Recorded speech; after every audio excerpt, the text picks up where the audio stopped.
সম্মানিত উপস্থিতি, পৃথিবীর শুরু থেকে আজ পর্যন্ত মানুষ তার সমস্যার অন্তর্ভুক্ত রয়েছে।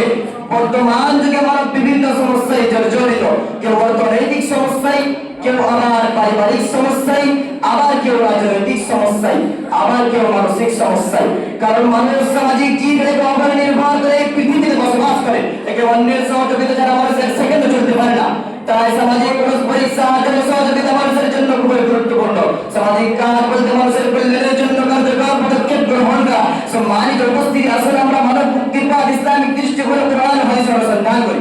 সংক্ষেপে বলা যায় যে ইসলাম হচ্ছে আল্লাহর প্রদত্ত জীবন বিধান, আল কোরআনের বিধিনিষেধ সমূহ এবং আল্লাহ রাসূল সাল্লাল্লাহু আলাইহি ওয়াসাল্লামের পন্থায় প্রতিষ্ঠিত করা। এক কথায় বলা যায় যে একমাত্র ইসলামের অনুসরণের প্রকৃত কল্যাণ। আমি আজকের বক্তব্যে কোরআন ও হাদিসের আলোকে কয়েকটি পয়েন্টের উপর আলোকপাত করতে চাই। সম্মানিত উপস্থিতি, নম্বর 1, যাকাত। যাকাত হচ্ছে ইসলামের 5 স্তম্ভের মধ্যে একটি গুরুত্বপূর্ণ ফরজ ইবাদত। এর প্রসঙ্গে মহান আল্লাহ তাআলা বলেন, ইন্নামাস সাদাকাতু লিল ফুকারা'i ওয়াল মাসাকিন ওয়াল 'আমিলিনা 'আলাইহা ওয়াল মুআল্লাফাতি কুলুবুহুম ওয়া ফির রিকাবি ওয়াল গহারিমিনা ওয়া ফি সাবিলিল্লাহি ওয়া বিনিস সাবিল ফারিদাতান মিনাল্লাহি ওয়াল্লাহু আলিমুল হাকিম।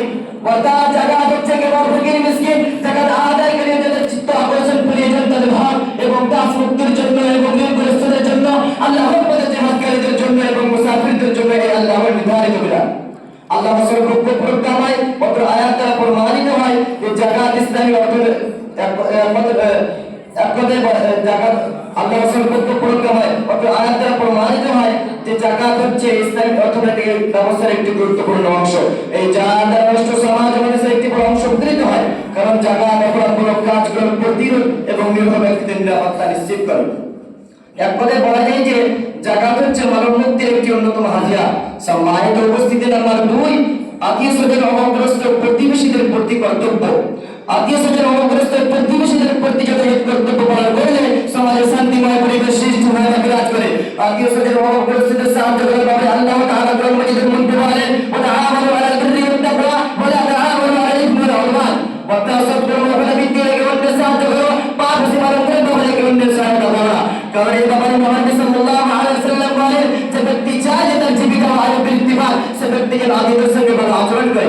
বুখারী প্রতিবেশীদের প্রতি কর্তব্য সম্পর্কে বলতে গিয়ে হাদিস এসেছে, রাসূল সাল্লাল্লাহু আলাইহি ওয়াসাল্লাম বলেছেন যে ব্যক্তির প্রতিবেশী তার আচরণ অন্যের অত্যাচার থেকে নিরাপদ নয়, সে ব্যক্তি জান্নাতে প্রবেশ করতে পারে না। উক্ত কোরআন ও হাদিস থেকে প্রমাণ হয় যদি সমাজে প্রেম, ভালোবাসা, ভ্রাতৃত্ববোধ প্রতিষ্ঠিত হয়, তাহলে সমাজ অন্যায় এবং ক্ষতিগ্রস্ত থেকে মুক্তি হতে পারে। সম্মানিত উপস্থিতি, নাম্বার 3, আল্লাহর স্মরণ বা জিকির। পরিপূর্ণ মানসিক প্রশান্তি লাভ ও সকল রকম মানসিক উৎকণ্ঠা থেকে মুক্তির অন্যতম উপায় হচ্ছে আল্লাহকে আলাদা স্মরণ করা বা আল্লাহর জিকির আজকার করা। আল্লাহ তাআলাকে স্মরণের মাধ্যমে মানসিক প্রশান্তি এবং হৃদয়ের পরিতৃপ্তি অর্জিত হয়। এরপর সঙ্গে পবিত্র কোরআন মাজিদের মধ্যে বলে, আল্লাযীনা আমানু ওয়া তাতমাইন্নু কুলুবুহুম বিযিকরিল্লাহি ওয়া তাতমাইন্নুল কুলুব।